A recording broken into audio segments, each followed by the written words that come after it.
caught in the headlights, paralyzed into inaction, blinded to the suffering and pain of bankruptcies and people who are unemployed.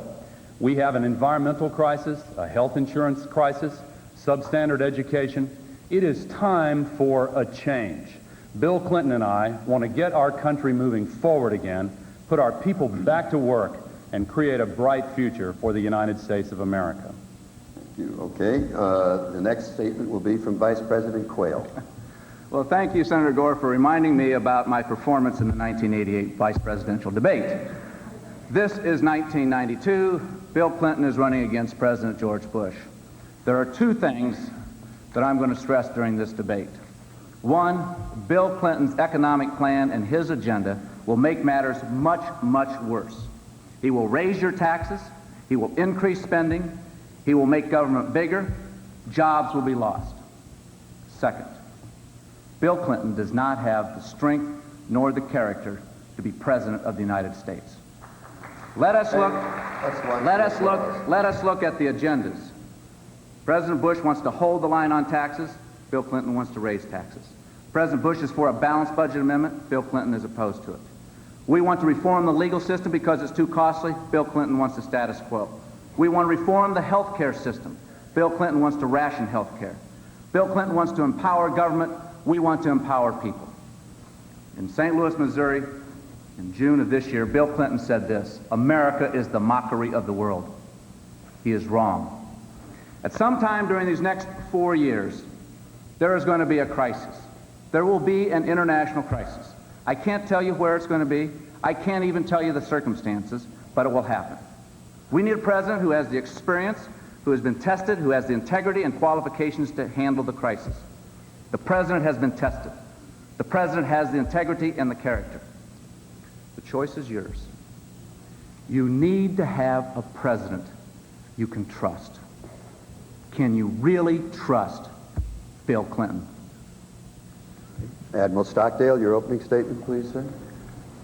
Who am I? Why am I here?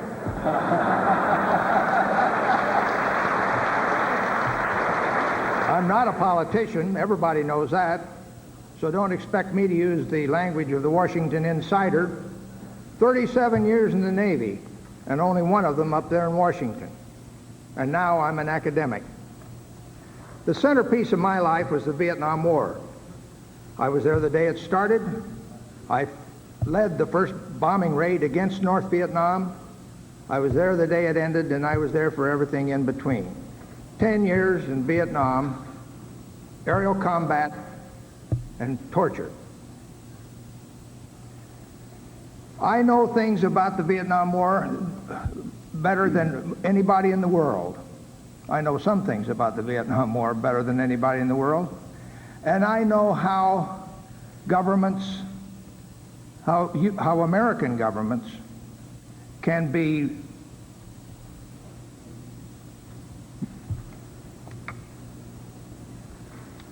courageous and how they can be callow. And that's important. That's one thing I'm an insider on.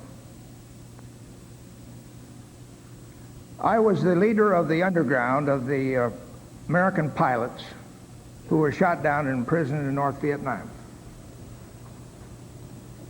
You should know that the American character displayed in those dungeons by those fine men was the thing of beauty. I look back on those years as the beginning of wisdom, learning everything a man can learn about the vulnerabilities and the strengths that are ours as Americans. Why am I here tonight? I am here because I have in my brain and in my heart what it takes to lead America through tough times. Thank you, Admiral. I thought, since you're running for Vice President, that we ought to start off by talking about the Vice Presidency itself. The Vice President presides over the Senate. He casts the deciding vote in case of a tie, but his role really depends on the assignments that are given to him by the President.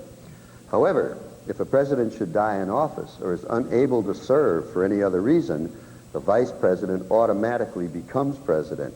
And that has happened 5 times in this century. So the proposition I put on the table for you to discuss is this. What role would each of you like to play as vice president? What areas interest you? And what are your qualifications to serve as president if necessary? In the case of Vice President Quayle, who we're starting with, I suppose you tell us the role that you did play in the first term and what you'd like to do in the second term. Go ahead, sir. Well, then I won't give you that answer. Qualifications. I've been there, Hal. I've done the job. I've been tested. I've been vice president for 4 years. Senator Gore referred to us being elected to the Congress together in 1976. I've done the job. I've done many things for the president. But even as vice president, you never know exactly what your role is going to be from time to time. And let me just give you an example of where I was tested under fire and in a crisis. President Bush was flying to Malta in 1989 to meet with President Gorbachev. It was the first meeting between President Bush and President Gorbachev. They had known each other before. A coup broke out in the Philippines. I had to go to the Situation Room. I had to assemble the president's advisors. I talked to President Aquino. I made the recommendation to the president. The president made the decision. The coup was suppressed. Democracy continued in the Philippines. The situation was ended. I've been there, and I'll tell you one other thing that qualifies you for being president, and it's this, Hal. You got to stand up for what you believe in. And nobody has ever criticized me for not having strong beliefs. Admiral Stockdale? My association with Mr. Perot is a very personal one. And as I have stood in and finally taken his running mate position, he has granted me total autonomy. I don't take advantage of it, but I am sure that he would make me a partner in decisions, in making decisions about the way to handle health care, the way to get this economy back on its feet again, in every way. I have not had the experience of these gentlemen, but to be any more specific, but I know I have his trust, and I intend to act in a way to keep that situation alive. Thank you. Senator Gore. Bill Clinton understands the meaning of the words teamwork and partnership. If we're successful in our efforts to gain your trust and lead this nation, we will work together to put our country back on the right track again. The experience that George Bush and Dan Quayle have been talking about includes the worst economic performance since the Great Depression. Unemployment is up, personal income is down, bankruptcies are up, housing starts are down. How long can we continue with trickle-down economics when the record of failure is so abundantly clear? Discussions of the vice presidency tend sometimes to focus on the crisis during which a vice president is thrust into the Oval Office, and indeed 1/3 of the vice presidents who have served have been moved into the White House. But the teamwork and partnership beforehand, and hopefully that situation never happens, how you work together is critically important. The way we work together in this campaign is one sample. Now, I'd like to say in response to Vice President Quayle, he talked about Malta and the Philippines. George Bush is concentrated on every other country in the world. When are you guys going to start worrying about our people here in the United States of America and get our country moving again? Well, again, I will ask the audience, please do not applaud. It takes time from the candidates. All right. Now we have 5 minutes for discussion. Well, and go ahead, Vice the President answer to Quayle. that is very simple. That we are not going to raise taxes to create new jobs. We have a plan to create new jobs, but that wasn't the question. The question dealt with qualifications. Teamwork and partnership may be fine in the Congress, Senator Gore. That's what Congress is all about: compromise, teamwork, working things out. But when you're President of the United States, or when you're Vice President, you have to fill in like I did the night of the crisis in the Philippines. You've got to make a decision. You've got to make up your mind. Bill Clinton, running for President of the United States, said this about the Persian Gulf War. He said, had I been in the Senate, I would have voted with the majority if it was a close vote. but I agreed with the arguments of the minority. You can't have it both ways. You have to make a decision. You cannot sit there in an international crisis and sit there and say, well, on one hand, this is okay, and on the other hand, this is okay. You've got to make the decision. President Bush has made the decisions. He's been tested. He's got the experience. He's got the qualification. He's got the integrity to be our president for the next 4 years. Admiral Stockdale, it's your turn to respond next, and then Senator Gore will have his chance to respond. Okay, I thought this was just an open session, this 5-minute thing, and I didn't have anything to add to his, but I will... Well, I'll jump in if you don't... I thought anyone could jump in whenever they wanted to. Okay, whatever pleases you, gentlemen, is fine with me. I'll let y'all figure out. But I want Admiral Stockdale's time. This is not the Senate. This is not the Senate where you can trade off time. Go ahead, I'll Senator let y'all Gore. figure out the rules. I've got some points that I want to make here, and I still haven't gotten an answer to my question on when you guys are going to start worrying about this country. But I want to elaborate on it before... Why doesn't the Democratic Congress pass the President's Jobs Bill? Let him say his thoughts, and then you can come in. Letting you get off that string of attacks. We've been listening to trickle-down economics for 12 years now, and y'all still support trickle-down to the very last drop. And you know, talking about this point of concentrating on every other country in the world as opposed to the people of our country right here at home, when George Bush took former Secretary of State Baker out of the State Department and put him in charge of the campaign and made him Chief of Staff in the White House, Mr. Baker, who's quite a capable man, said that for these last 4 years, George Bush was working on the problems of the rest of the world, and in the next 4 years, he would target America. Well, I want you to know we really appreciate that, but Bill Clinton and I will target America from day one. We won't wait 4 years before we concentrate on the problems in this country. He went on to say that it's really amazing what George Bush can do when he concentrates. Well, it's time that we had a president like Bill Clinton who can concentrate and will concentrate and work on the problems of real people in this country. You know, our country is in trouble. We simply cannot continue with this philosophy of giving huge tax cuts to the very wealthy, raising taxes on middle-income families the way Bush and Quayle have done, and then waiting for it to work. How much longer will it take, Dan, for trickle-down economics to work in your theory?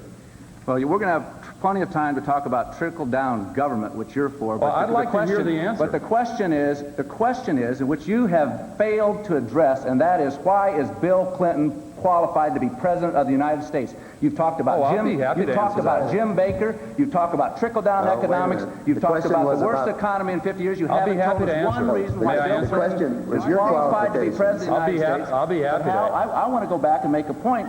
Well, you've asked me a question. If you don't answer my question, I will answer yours. I've made a statement. I have not asked a question. I've made a statement that you have not told us why Bill Clinton is qualified to be president of the United States. I pointed out what he said about the Persian Gulf War. But let me repeat it for you. Here's what he said, Senator. You know full well what he said. You want me to answer your question? I'm making a statement, then you can answer it. All right. Can we give Admiral Stockdale a chance to come in here, please? And again, audience... Here's what he said. If the vote... I mean, this is the Persian Gulf War, the most important event in his political lifetime. And here's what Bill Clinton says. If it was a close vote, I'd vote with the majority. Right. Let's give Admiral Stockdale a chance to come in. That qualifies you for being president of the United States. I hope America is listening very closely to this debate tonight. And I think America is seeing right now the reason this nation is in gridlock.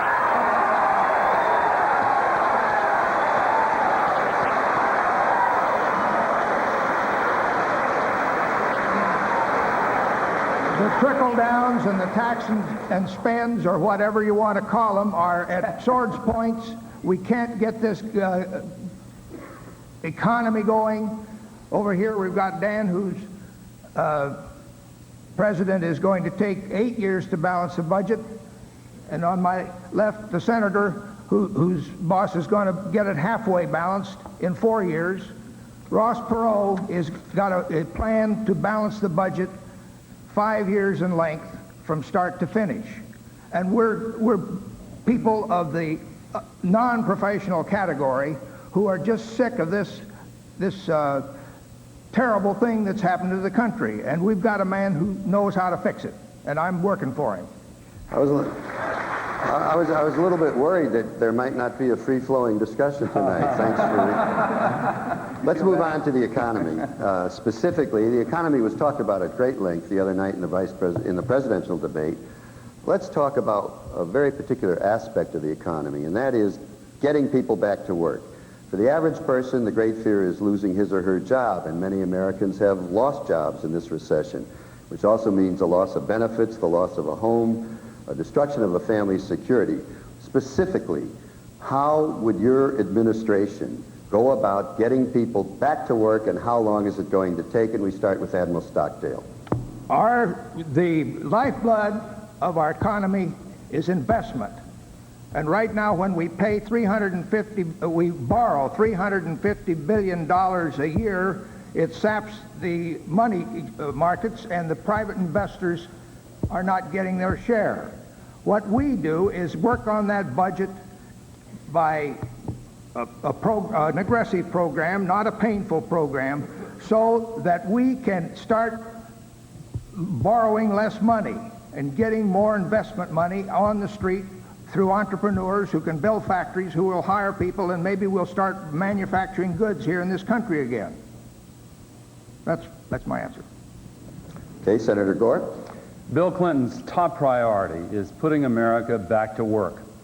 Bill Clinton and I will create good, high-wage jobs for our people, the same way he has done in his state. Bill Clinton has created high-wage manufacturing jobs at 10 times the national average.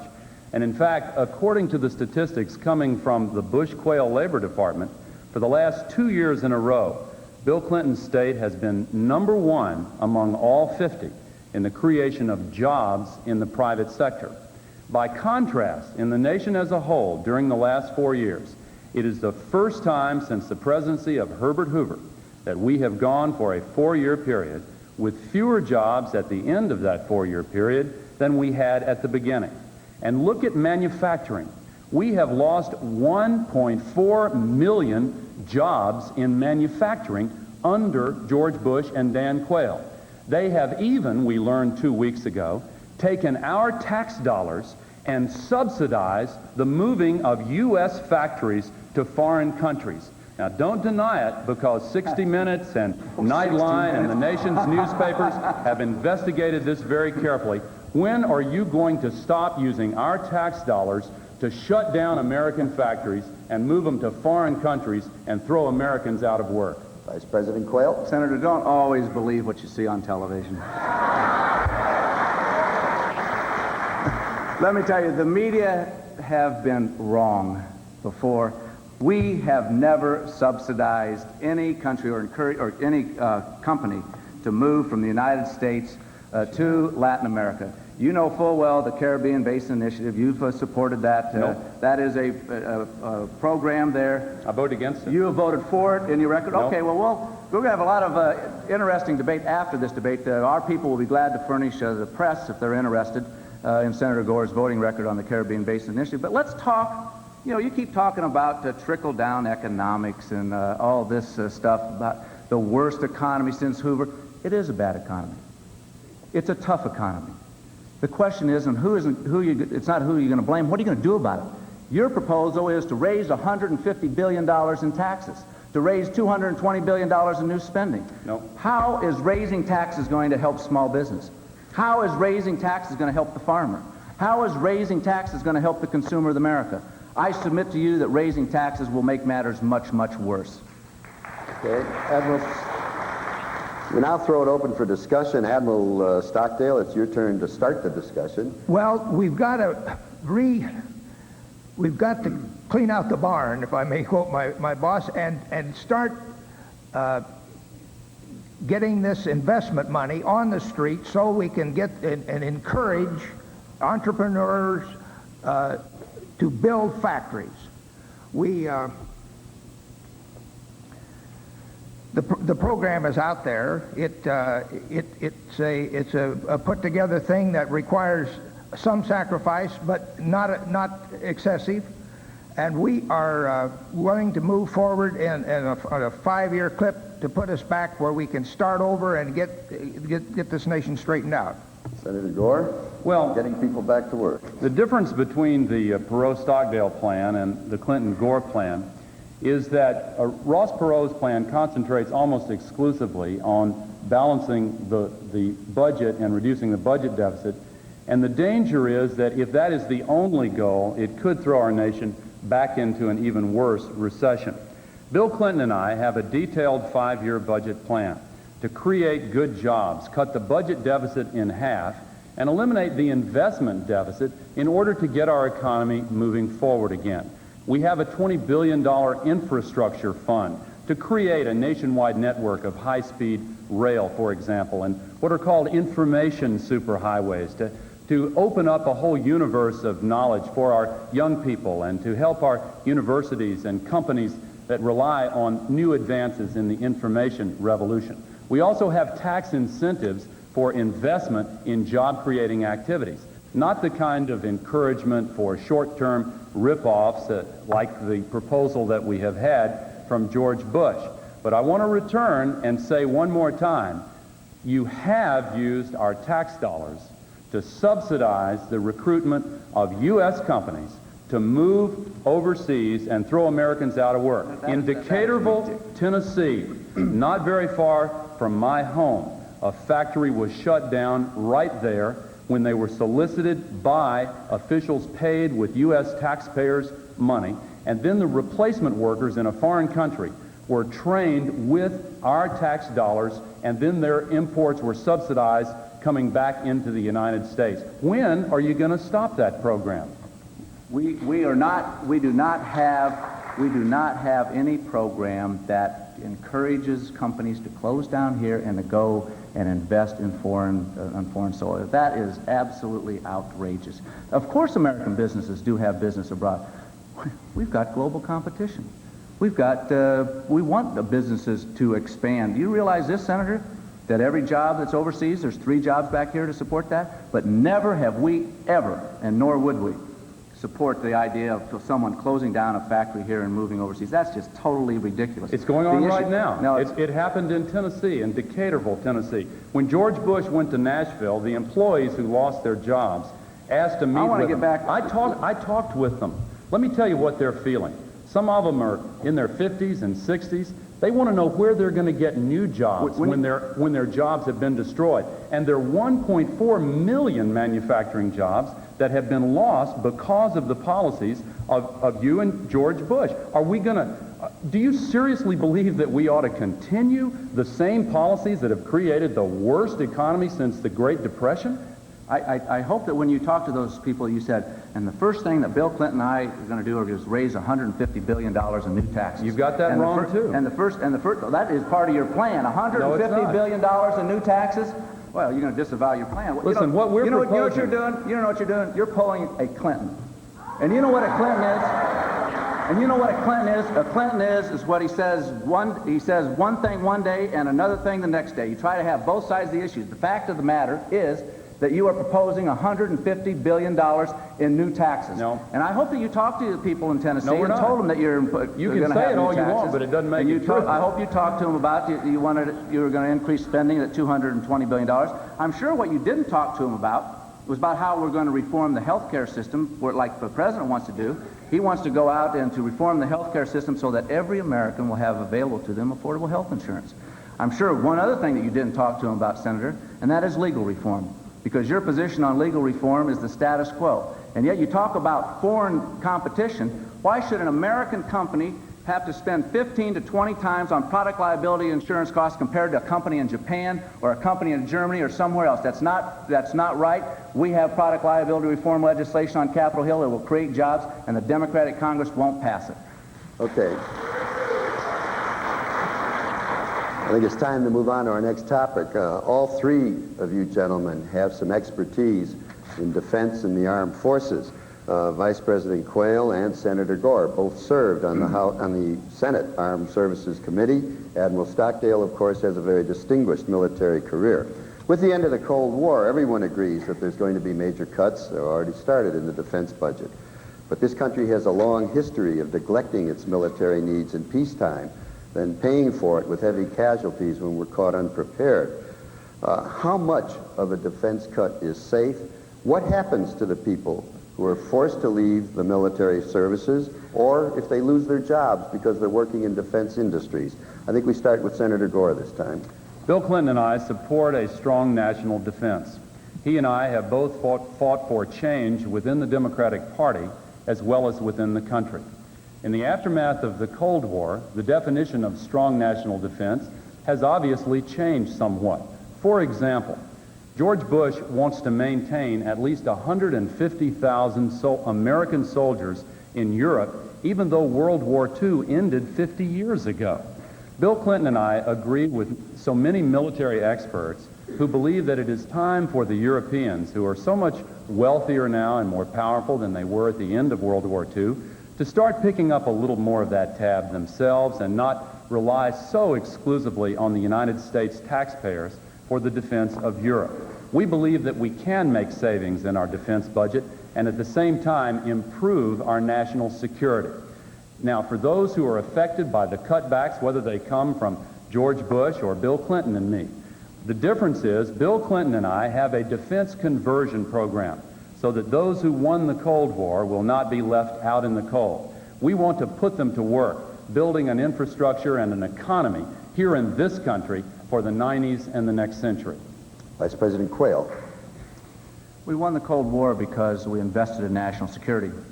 We won the Cold War because we invested in our military.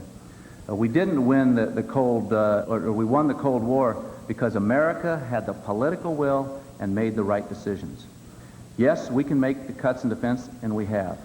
Bill Clinton wants to cut defense another $60 billion. I say to the defense workers in California and elsewhere, $60 billion defense cut is going to cut a lot of jobs out. Yes, we are making a conversion, and we can go to a civil space rather than having a defense, the defense industry. But let me say this. We would not have won the Cold War if we had listened to Senator Gore and his crowd and had supported a nuclear freeze. If you would have supported that attitude, we would not have won the Cold War. We won the Cold War because we invested and we went forward. Okay. Admiral Stockdale, yes, please. thanks.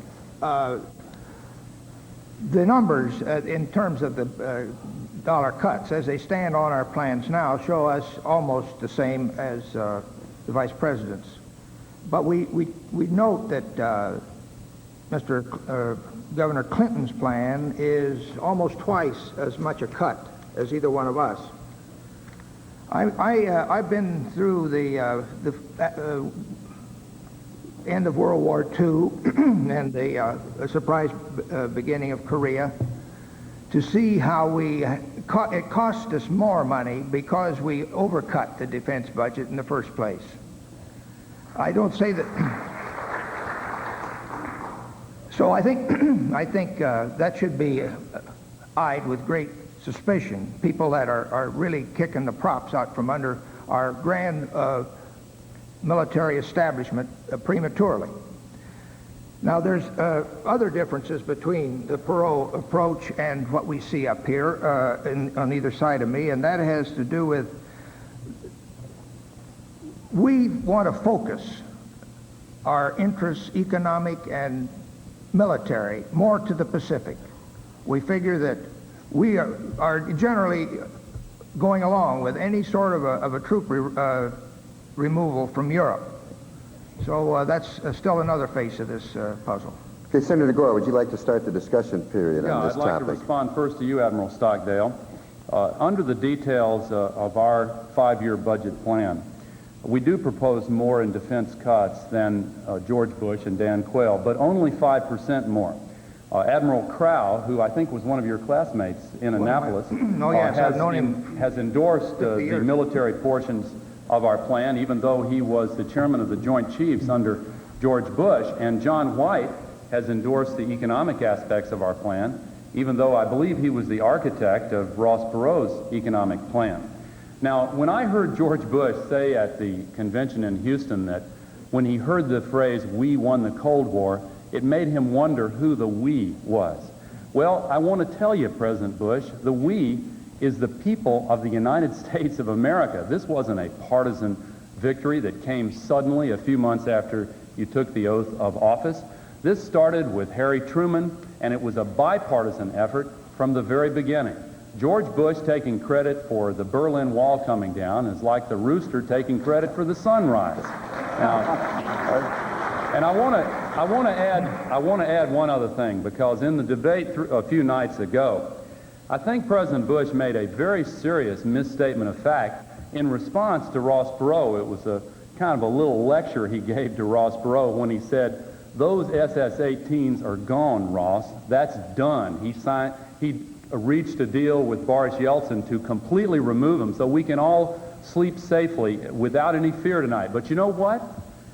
They thought they were going to get that deal, but when he took the person in charge of the negotiations out of the State Department and put him in charge of the re-election campaign, the deal unraveled, and now there is no start-to deal at all. In fact, there are serious problems. Isn't it a fact, Dan, that every single one of those SS-18s is still there in the silos, and under the START 1 treaty, only half of the silos are supposed to be dismantled, and there is no deal to get rid of the other half. Didn't the President make a mistake there? Vice President Quayle, the President please. does have a commitment from Boris Yeltsin to eliminate the SS-18s. That is a commitment. Is it an agreement? It is a commitment, and Well, let's talk about. Well, he let's, said let's it's talk done. about. Well, Let's talk. let him talk, Senator. Just lighten up here, Al. Go ahead. Let's talk about getting agreements. You know, the President of the United States doesn't just negotiate with your friends in Congress. The President of the United States deals on the international scene. He's got to deal with the President of Russia. He's got to deal with the Chancellor of Germany, Prime Minister of Britain, President of France, Prime Minister of Japan. He's got to deal with a whole host of leaders around the world. And the leaders sit down and they will negotiate and they will come to agreements with people that they trust. And this is a fundamental problem with Bill Clinton, is trust and character. It is not the issue of how he avoided military service 20-some years ago. It's the fact. It's the fact that he does not tell the truth about it. He first said he didn't get an induction notice, then we find out that he did. He said he didn't have an ROTC slot, then we find out he did. He said he didn't use Senator Fulbright's office for special influence, then we find out that he did. These are inconsistencies. Bill Clinton has trouble telling the truth, and he will have a very difficult time dealing with somebody like President Yeltsin or Chancellor Kohl or Prime Minister Major or President Mitterrand, because truth and integrity are prerequisites to being President of the United States. I want to respond to that.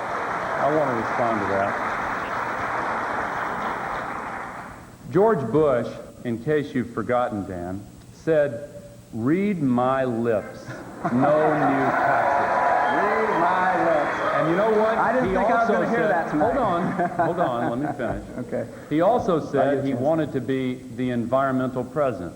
Then he went on to say he wanted to be the education president. Then he said that he wouldn't raise taxes again. No, never, ever, ever. Then the next day, his spokesman, Marlin Fitzwater, came out and said, "That's not a pledge." Then 2 weeks ago, he said that after the election, if you win, then James Baker's going to go back to be Secretary of State. Then a week later, in the debate a few nights ago, he said, no, after the election, if we win, James Baker is going to be in charge of domestic policy. Which is it, Dan? Is he going to... What's your role in this going to be? Well, we'll have to move on to another topic. No, I'm sorry, Mr. Vice President. No, I don't have time to respond to that? You'll get plenty of chance to respond, so don't worry. I was, okay, you're the moderator. I was under the assumption that when they ended like that, we ran out of time according to the agreement. It's time to move on, and I want to stick to the agreement. Word on that, but we'll come back to it. But you'll have a chance. I can see what's happening here. We throw out the topic, and then we drift, but that's okay, because I think it's making for a healthy exchange. The only thing I would ask... I'm enjoying it. The only thing I would ask of you gentlemen is when we get to the discussion period, whoever talks first, be considerate of the others, because you have a tendency to filibuster. Okay, let's go on. Look over there. Okay. I'm not pointing any fingers. Let's talk about the environment. We'll get away from controversy. Everyone wants a safe and clean environment. But there's an ongoing conflict between environmental protection and the need for economic growth and jobs. So the point I throw out on the table is, how do you resolve this conflict between protection of the environment and growth in jobs? And why has it taken so long to deal with basic problems such as toxic waste dumps, clean air, and clean water? And Vice President Quayle, it's your turn to start first. Hal, that's a false choice. You don't have to have a choice between the environment and jobs. You can have both. Look at the President's record. Clean air legislation passed the Democratic Congress because of the leadership of George Bush. It is the most comprehensive Clean Air Act in our history. We are firmly behind preserving our environment, and we have a good record with which to stand. The question comes about what is going to be their position when it comes to the environment. I say it's a false choice.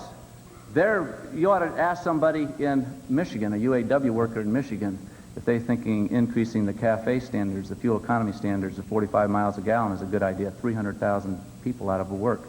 They ought to talk to the timber people in the Northwest, where they say that, well, we can only save the oil, forget about jobs.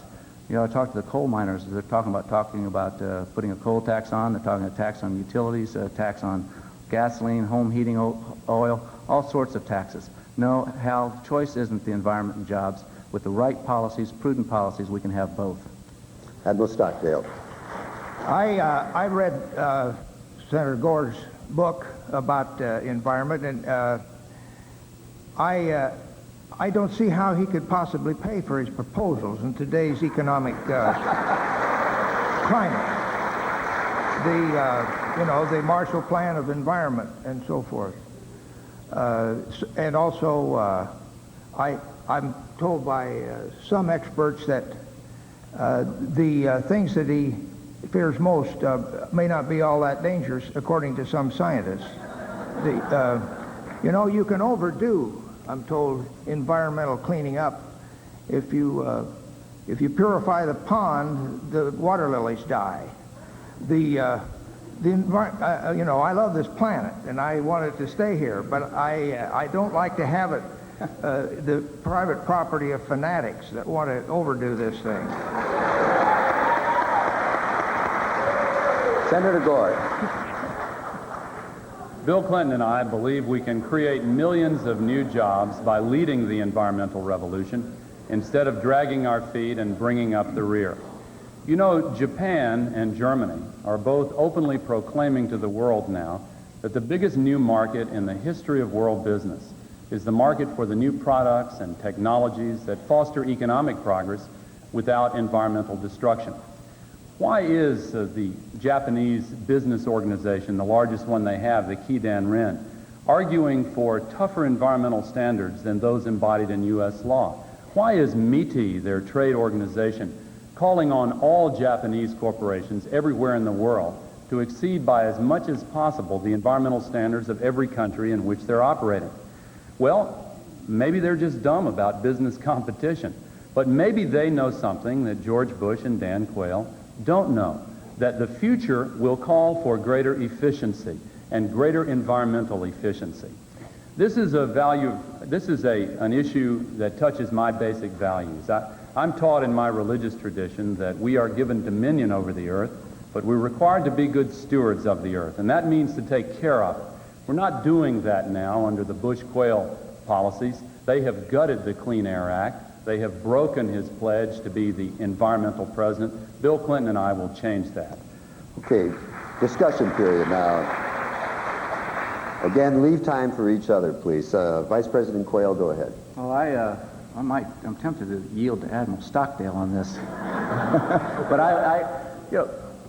But the fact of the matter is that one of the proposals that Senator Gore has suggested is to have the taxpayers of America spend $100 billion a year on environmental projects in foreign countries. Just not foreign true. aid. Well, Just Senator, not true. it's in your book on It's page not. 304. No, it's not.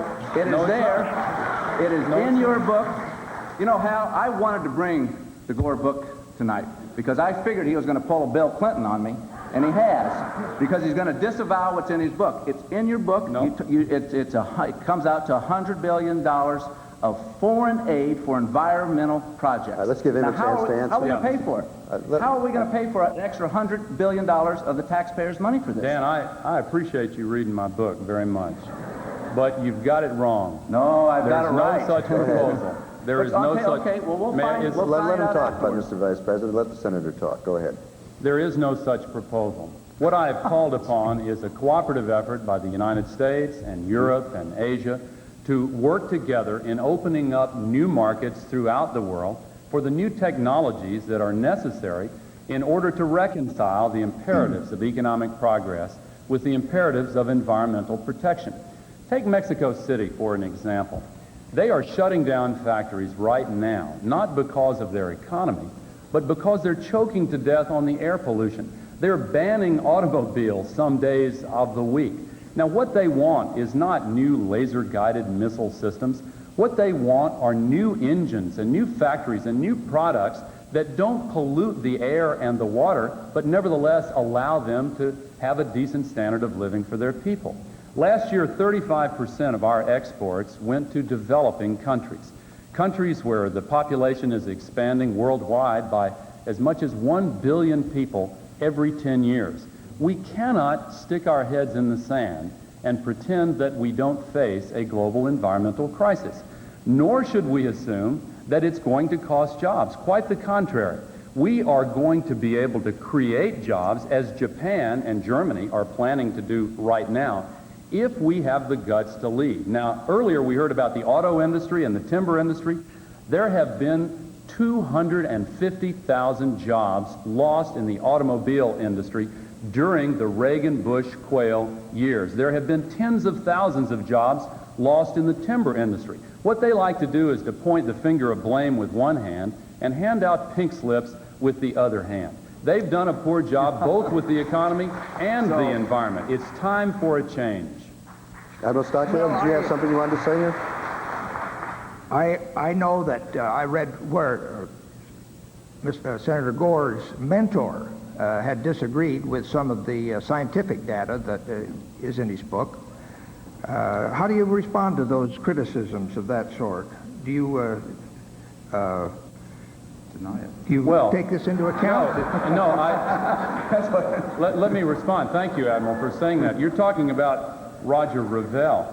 His family wrote a lengthy letter saying how terribly he had been misquoted and had his remarks taken completely out of context just before he died.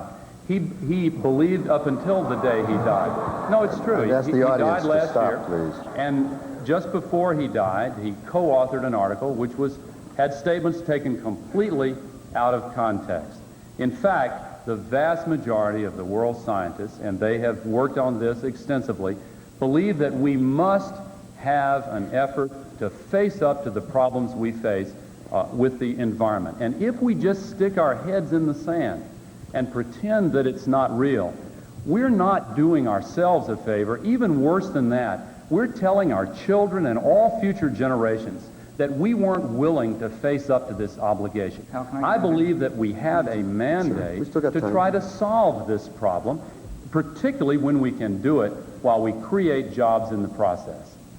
Go ahead, Mr. Vice President. There's still time. Yep. Not much, though.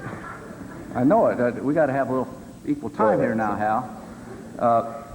In the book, you also suggest taxes on gasoline, taxes on utilities, taxes on carbon, taxes on timber. There's a whole host of taxes, and I don't believe raising taxes is the way to solve our environmental problems. And you talk about the bad situation in the auto industry. You seem to say that the answer is, well, I'll just make it that much worse by increasing the CAFE standards. Yes, the auto industry is hurting. It's been hurting for a long time. And increasing the CAFE standards to 45 miles per gallon, like you and Bill Clinton are suggesting, will put, as I said, 300,000 people out of work. Okay, let's move on now. I would like to remind the audience of one thing. Trying to stop you from applauding may be a lost cause.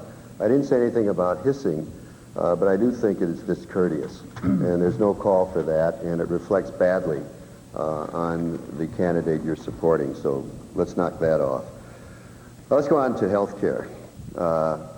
Health care protection has become a necessity of life in our society. Yet, millions of Americans are not insured. and the cost of medical treatment is practically out of control. How do you propose to control these costs, and how are you going to provide access to health care for every American? Let's see, whose turn is it to go now? I think it's Admiral Stockdale's turn to go first. Go ahead. Well, we have excellent technical health care, but we don't administer it very well.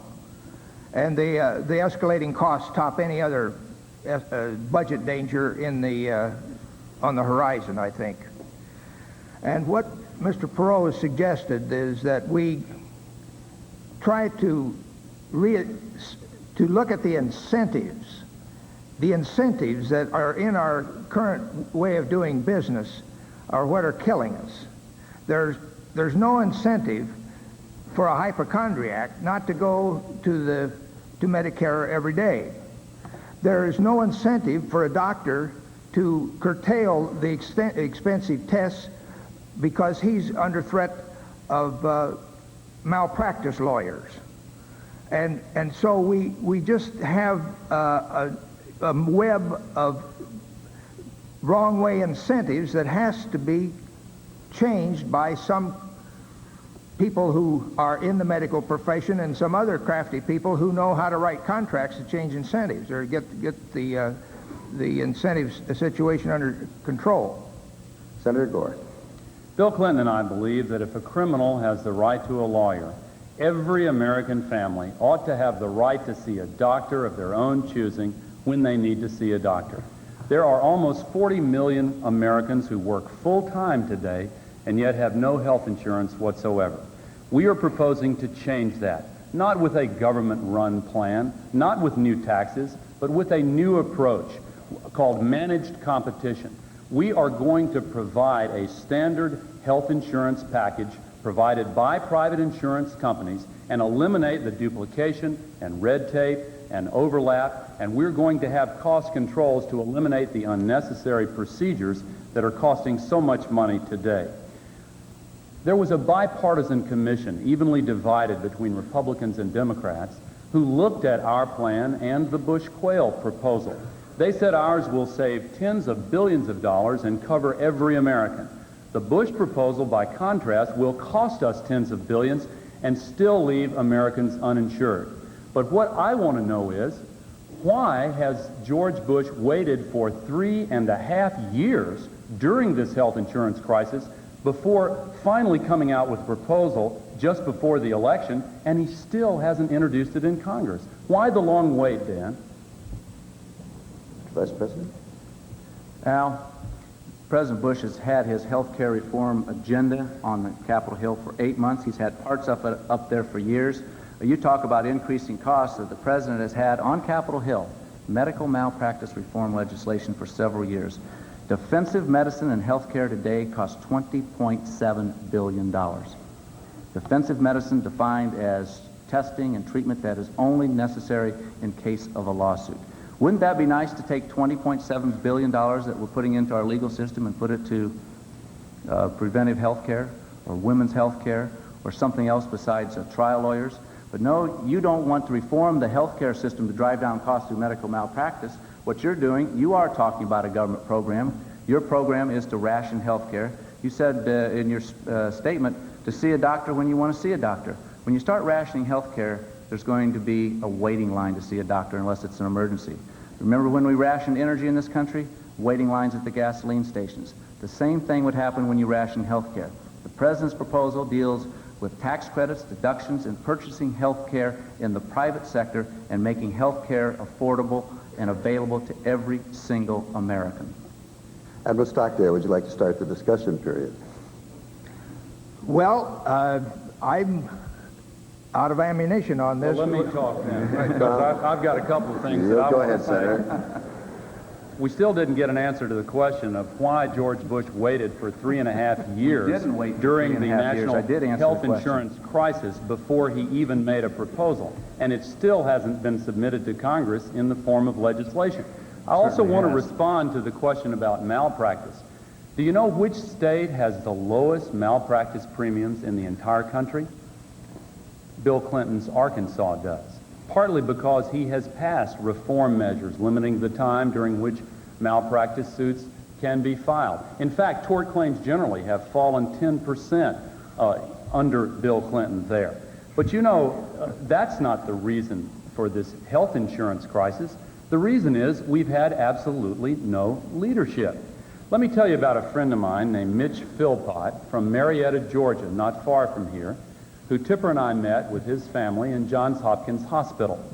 Their son Brett was in the bed next to our son, and they couldn't pay their medical bills. They used to live in Atlanta, but they lost their house. And while they were there, both Mitch and his wife lost their jobs because they could not get unpaid leave. We passed legislation to give family leave under circumstances like that, exempting small business. How can you talk about family values, Dan, and twice veto the Family Medical Leave Act? Vice President? Pass our Family Leave Act, and because it goes to small businesses where the major problem is your proposal excluded small business. That's the problem. Now let me talk about health care. Did you require it?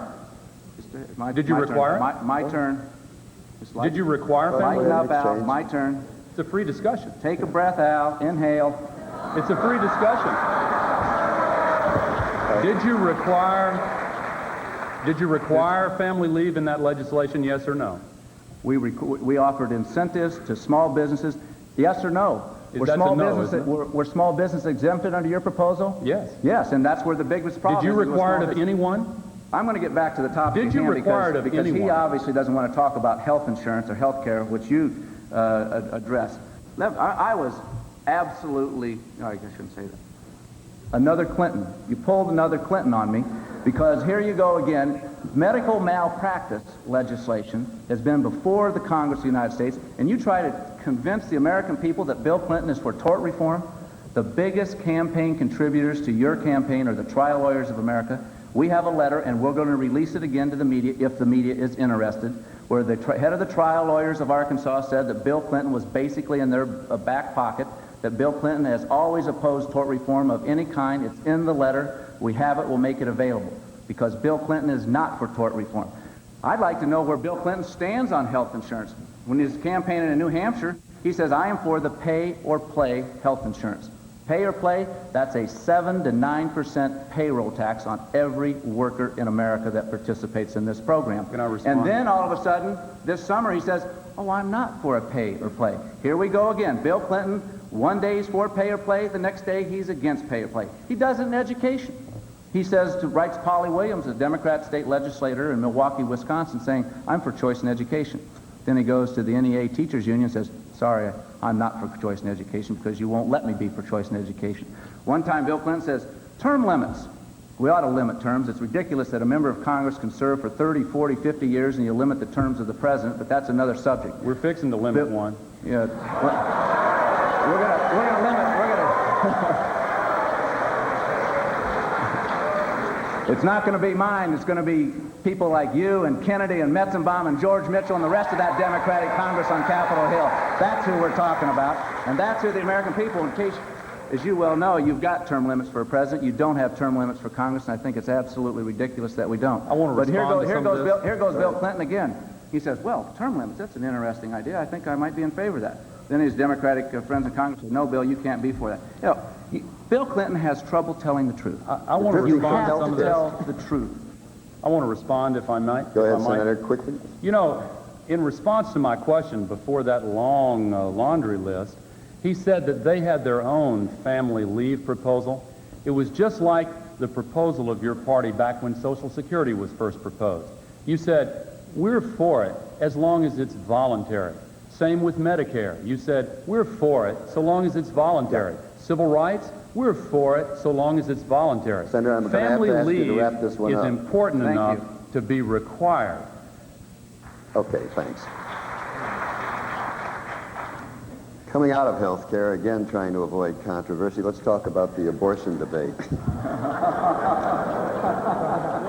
Abortion rights has been a bitter controversy in this country for almost 20 years. It's been heightened by the recent Supreme Court decisions. So I'll make it very simple in this question. Where do each of you stand on the issue? What action will your president's administration take on the abortion question? Will it be a factor in the appointment of federal judges, especially to the Supreme Court? And I believe that Senator Gore goes first. Bill Clinton and I support the right of a woman to choose. That doesn't mean we're pro-abortion. In fact, we believe there are way too many abortions in this country, and the way to reduce them is by reducing the number of unwanted pregnancies, not vetoing family planning legislation the way George Bush has consistently done.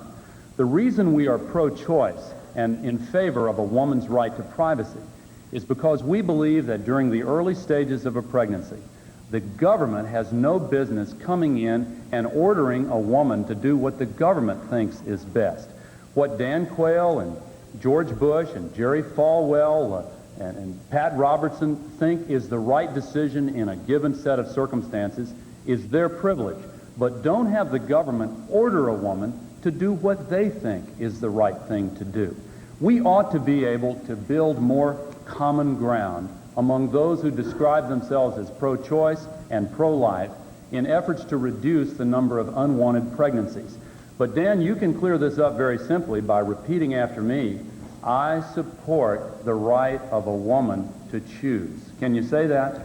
Vice President Quayle, your turn. Yeah. This issue is an issue that divides Americans deeply. I happen to be pro-life. I have been pro-life for my 16 years in public life. My objective and the President's objective is to try to reduce abortions in this country. We have 1.6 million abortions. We have more abortions in Washington, D.C. than we do live births. Why shouldn't we have more reflection on the issue before the decision of abortion is made? I would hope that we would agree upon that, something like a 24-hour waiting period, parental notification.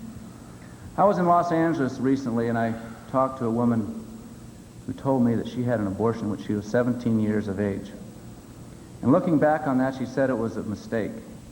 She said, I wished at that time that I was going through this difficult time, that I had counseling to talk about the post-abortion trauma and talk about adoption rather than abortion. Because if I had had that discussion, I would have had the child. Let's not forget that every abortion stops a beating heart. I think we have far too many abortions in this country of ours. Admiral Stockdale. I believe that a woman owns her body, and what she does with it is her own business, period.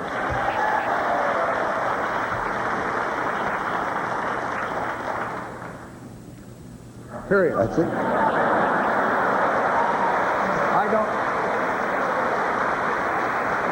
I too abhor abortions, but I don't think they should be made illegal, and I don't think it's a political issue. I think it's a privacy issue. Admiral, you caught me by surprise. Let's go ahead with the discussion of this issue. Senator Gore? Well, you notice in his response that Dan did not say, I support the right of a woman to choose. That is because he and George Bush have turned over their party to Pat Buchanan and Phyllis Schlafly, who have ordered them to endorse a platform which makes all abortions illegal under any circumstances, regardless of what has led to that decision by a woman. Even in cases of rape and incest, their platform requires that a woman be penalized, that she not be allowed to make a choice if she believes, in consultation with her family, her doctor, and others, whoever she chooses, that she wants to have an abortion after rape or incest. They make it completely illegal under any of those circumstances. Now they want to waffle around on it. Let me finish just briefly. Now you want to waffle around on it and give the impression that maybe you don't really mean what you say. But again, you can clear it up by simply repeating, I support the right of a woman to choose. Say it. Let him say it himself. Let him say his own words. Go ahead, Mr. Vice President. Talk about waffling around. This issue is a very important issue.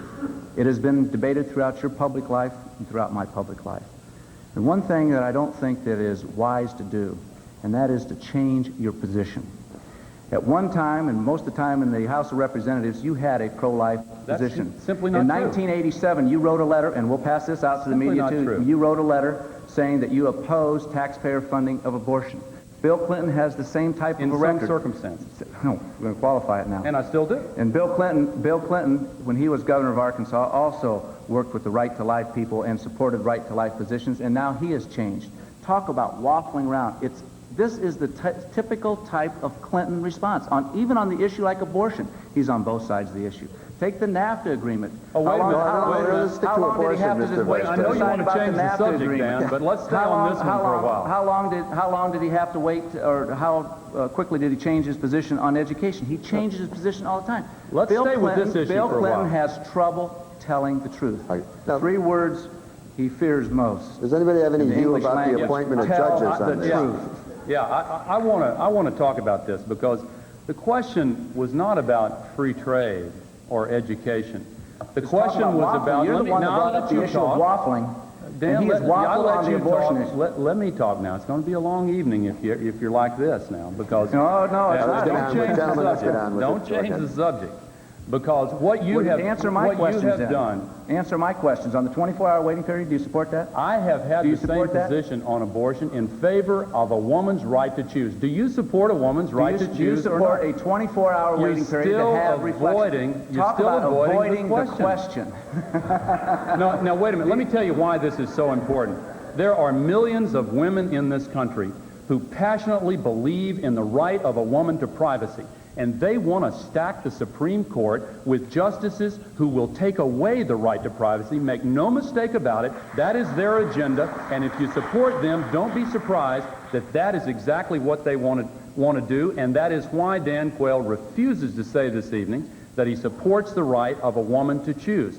I agree with Admiral Stockdale and the vast majority of Democrats and Republicans in this country. You know, one of the reasons so many Republicans are supporting the Clinton-Gore ticket is because they've turned over the party to this right-wing extremist group which takes positions on issues like abortion that don't even allow exceptions for rape and incest.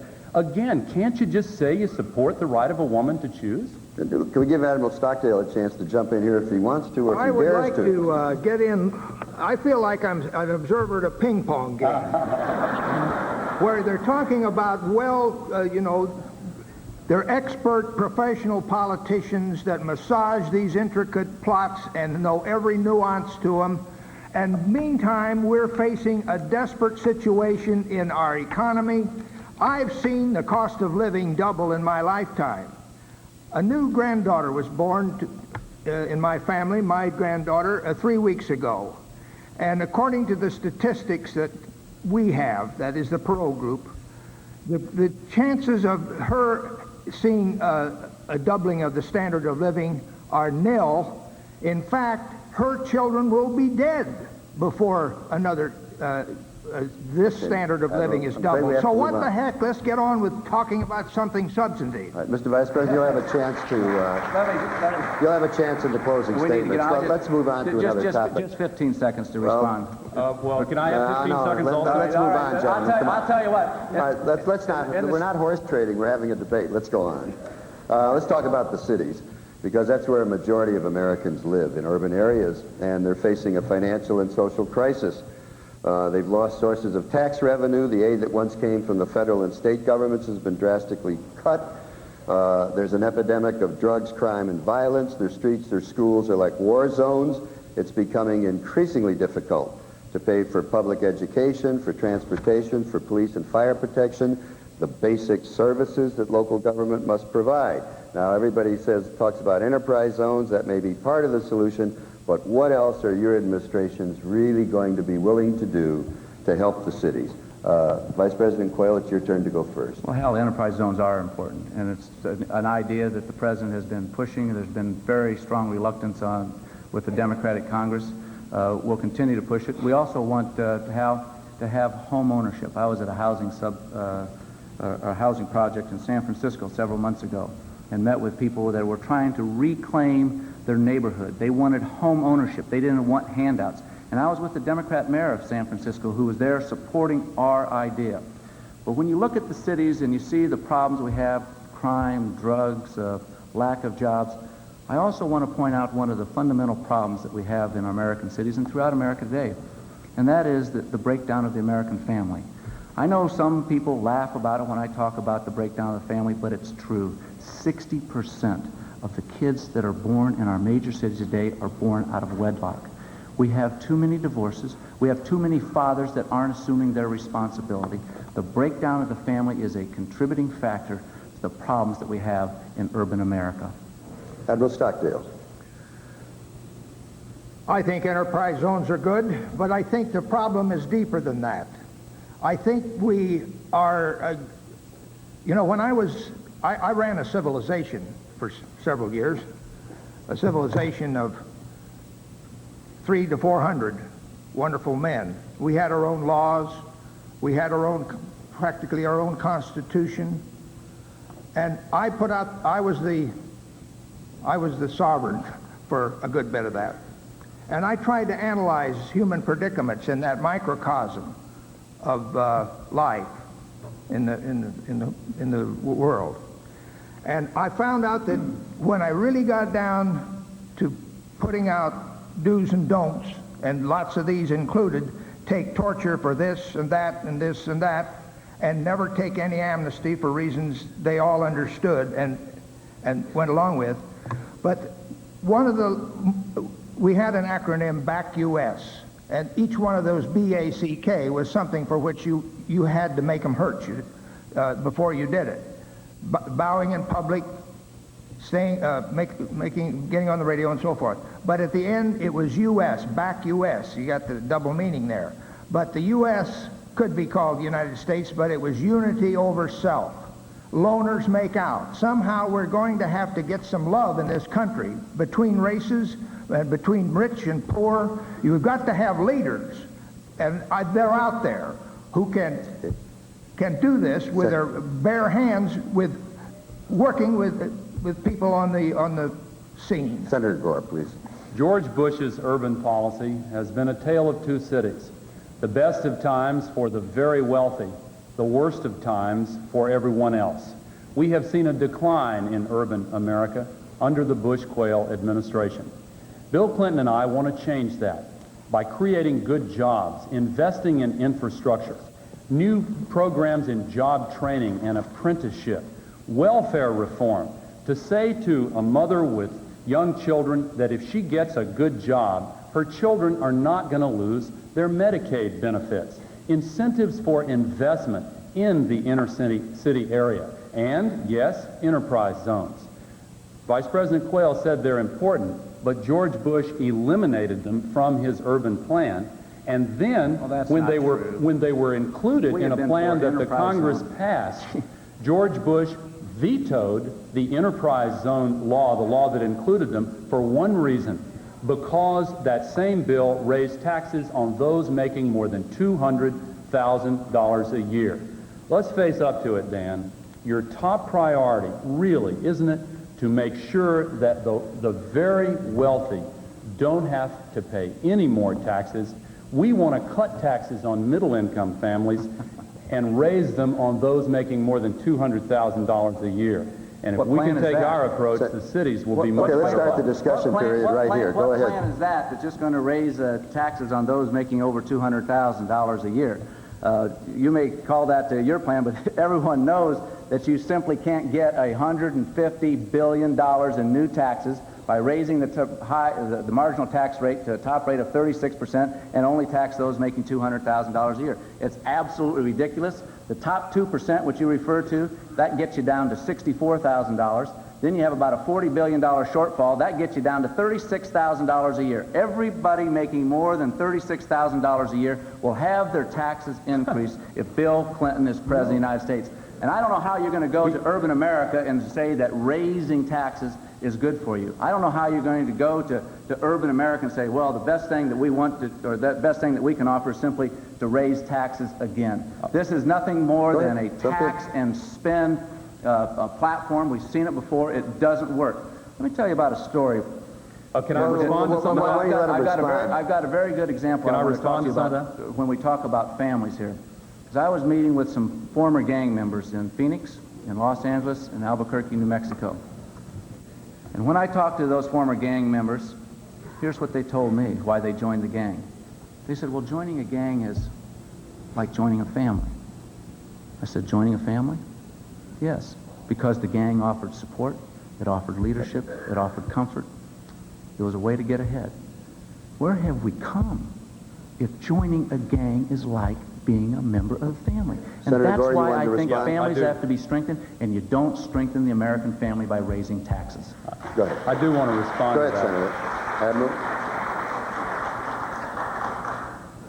George Bush and Dan Quayle want to protect the very wealthy. That is the group that has gotten all of the tax cuts under the Bush-Quayle administration. Nobody here who is middle income has gotten a tax cut because middle income families have had tax increases under Bush and Quayle in order to finance the cuts for the very wealthy. That's what trickle-down economics is all about, and they want to continue it.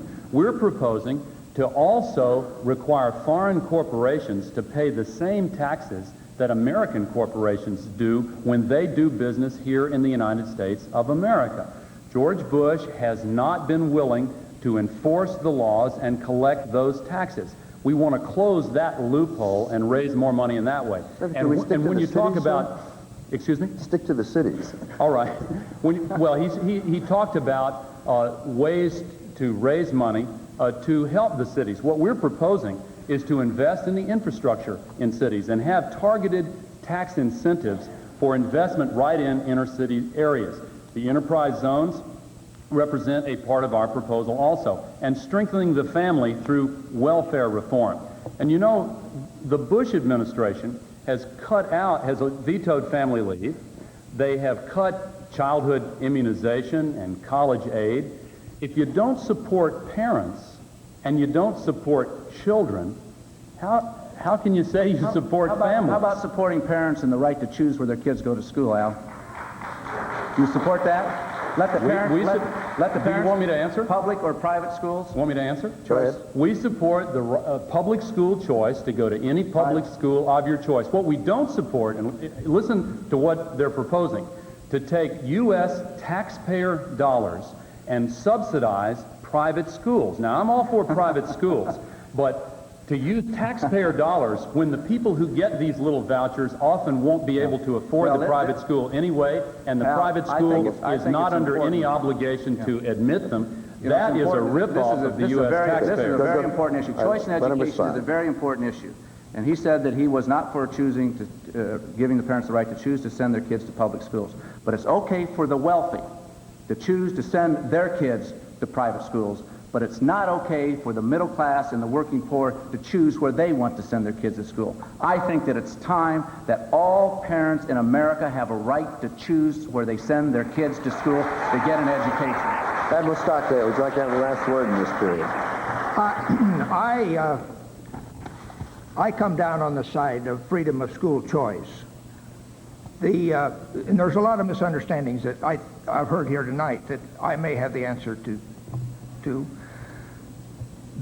Starting in, for the last almost a decade, we've worried about our schools officially through Washington, and the president had a meeting of all the governors, and then they tried the conventional fixes for schools, that is to increase the certification of requirements for the teachers, to lengthen the school day, to lengthen the school year.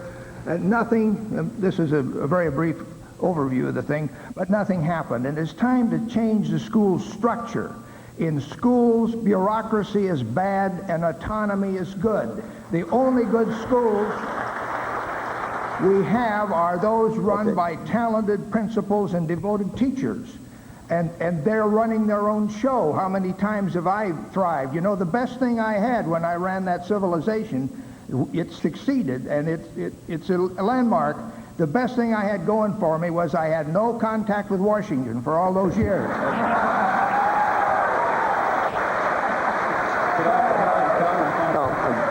We have to go on. What I'm about to say doesn't apply to the debate tonight. It applies to the campaign that's been going on outside this auditorium. With 3 weeks to go, this campaign has at times been very ugly, with the tone being set by personal negative attacks. As candidates, how does it look from your viewpoint, and are these tactics really necessary? Admiral Stockdale, it's your turn to go. You know, first. I didn't have my hearing aid turned on. Tell me again. I was saying that at times this campaign has been very ugly with personal negative attacks. As a candidate, how does it look from where you are, and are these tactics really necessary?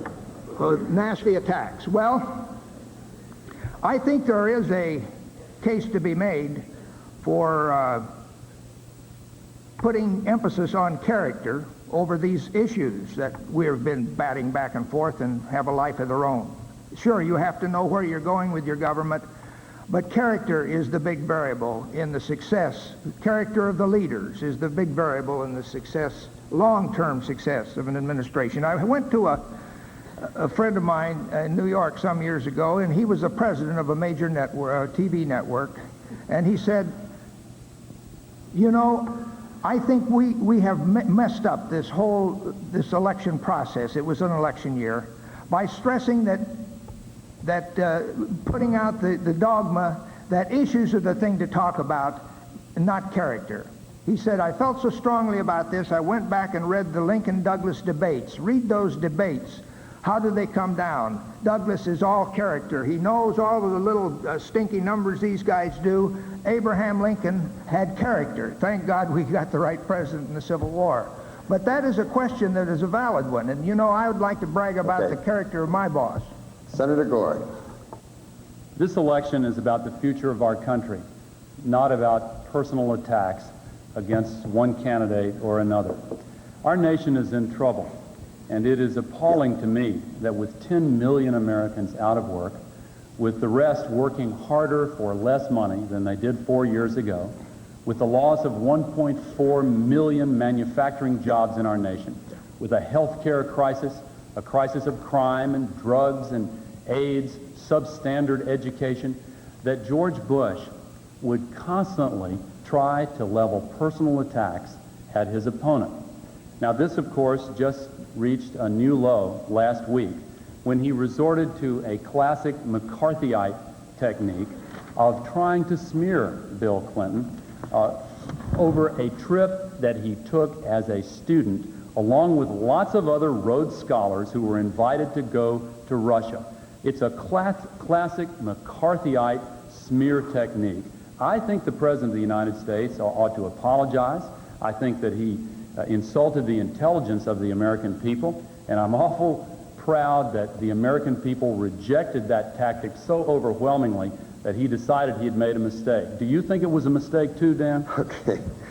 Vice President Quayle. Let me answer the question. Hal, you said, and I wrote it down here, personal negative attacks. Has anyone been reading my press clippings for the last 4 years?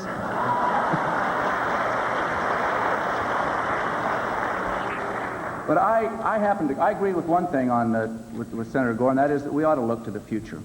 And the future is who's going to be the next president of the United States. And is it a negative attack and a personal attack to point out that Bill Clinton simply has trouble telling the truth? He said that he didn't organize, or he didn't even demonstrate. He told the people in Arkansas in 1978. Then we found out he organized demonstrations. You know, I don't care whether he demonstrated or didn't demonstrate. The question is, tell the truth. Just tell us the truth. Today, Bill Clinton, or excuse me, yesterday in Philadelphia on a radio show, just yesterday on a radio show, he attacks Admiral. He attacks Ross Perot, saying the media is giving Ross Perot a free ride. The press asked him when the police lights are on, said, "What do you mean by Ross Perot getting a free ride?" And he says, "I didn't say that at all." I mean, you can't have it both ways. No, I don't think that is a personal attack. What I find troubling with Bill Clinton is he can't tell the truth. You cannot lead this great country of ours by misleading the people. Gentlemen, the control room advises me that in order to have time for your closing statements, which we certainly want, there simply is not going to be time for a discussion period on this particular topic. So let's go to the closing statements. You have 2 minutes each, and we'll start with Admiral Stockdale. I think the best justification for getting Ross Perot in the race again and to stay is that we're seeing this kind of chit-chat back and forth about issues that don't concentrate on where our grandchildren are going, with the living standards of our children and grandchildren. He is, as I've read in more than one article, a revolutionary. He's got plans out there that are going to double the speed at which this budget problem is being cared for. It was asked how, if we would squeeze down so fast that we would strangle the economy in the process. That is an art to follow all those variables and know when to let up and to nurse this economy back together with pulls and pushes. And that there's no better man in the world to do that than that old artist Ross Perot. And so I think that my closing statement is that I think I'm in a room with people that aren't living the life of reality. The world the United States is in deep trouble. We've got to have somebody that can get up there and bring out the fire hoses and get it stopped, and that's what we're about in the Perot campaign. Senator Gore, your closing statement, sir? 3 weeks from today, our nation will make a fateful decision. We can continue traveling the road we have been on, which has led to higher unemployment and worse economic times, or we can reach out for change. If we choose change, it will require us to reach down inside ourselves to find the courage to take a new direction. Sometimes it seems deceptively easy to continue with the old habits even when they're no longer good for us. Trickle-down economics simply does not work. We have had an increase in all of the things that should be decreasing. Everything that should have been increasing has been going down. We have got to change direction. Bill Clinton offers a new approach. He has been named by the other 49 governors, Republicans and Democrats alike, as the best and most effective governor in the entire United States of America. He's moved 17,000 people off the welfare rolls and onto payrolls. He has introduced innovations in health care and education. And again, he has led the nation for the last 2 years in a row in the creation of jobs in the private sector. Isn't it time for a new approach, a new generation of ideas and leadership to put our nation's people first and to get our economy moving again? We simply cannot stand to continue with this failed approach that is no good for us. Ultimately, it is a choice between hope and fear, a choice between the future and the past. It is time to reach out for a better nation. We are bigger than George Bush has told us we are as a nation, and we have a much brighter future. Give us a chance. With your help, we'll change this country, and we can't wait to get started.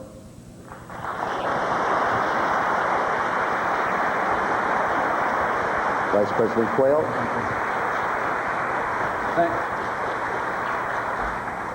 Thank you, Hal. I'd like to use this closing statement to talk to you about a few people that I've met in these last 4 years. Think of a woman in Chicago when I was talking to parents about education, where she stood up and said, "I'm sick and tired of these schools in this city being nothing but a factory for failure." And that's why we support choice in education.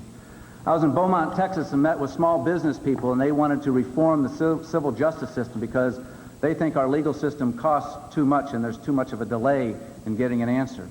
I was in Middletown, Ohio, talking to a welfare woman where she said, "I want to go back to work and I had a job offered to me, but I'm not going to take it because I have 2 children at home and the job that is offered to me doesn't have health insurance." Under President Bush's health care reform package, that woman won't have to make a choice about going back to work or health care for her children because she'll have both.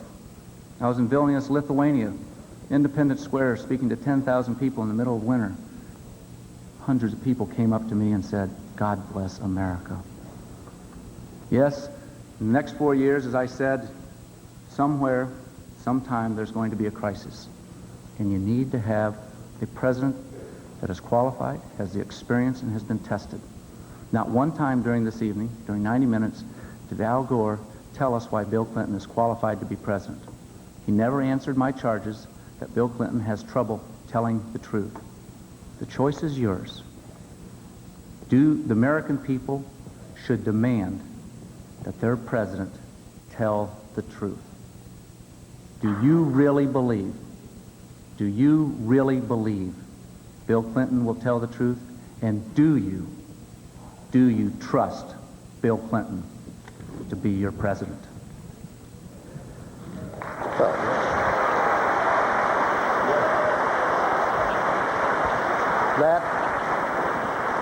That concludes this vice presidential debate.